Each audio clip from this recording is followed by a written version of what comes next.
Gusto kong mag-franchise pero hindi ko alam kung paano. Top 10 things that you should know before kayo mag-franchise dito sa Pilipinas. Ano ba ang conclusion dito sa top 10 na things that you should know sa pagpa-franchise? Franchising in the Philippines is a great way to start your business journey. Why? Kasi like me na wala talagang tumulong sa akin. Ang hirap, ang dami kong waste of money na nagawa because of my errors. If you want to skip that part and you saw a good brand na ramdam mo na napagdaanan niya na lahat, go with that. Kasi why would you exchange the years of failures or challenges rather than mag-franchise ka na nangyari na sa kanya? So, sa akin na yung best of the best. I hope lahat ng mga millennials dyan mag-franchise ng mga, not only in my business of course, pero sa things na you are passionate about. Marami tayong kanya-kanyang skills sa ating puso na passion. Like me, ang passion ko ay pet. Ipupurso ko yun. Pag meron kayong ganong feeling while you are working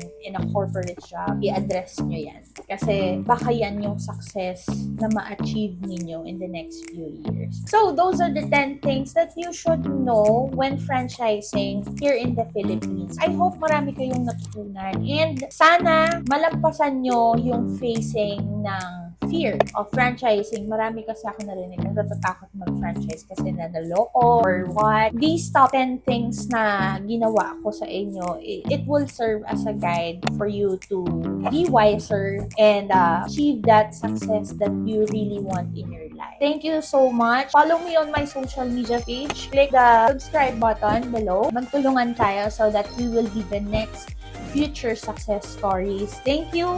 Bye.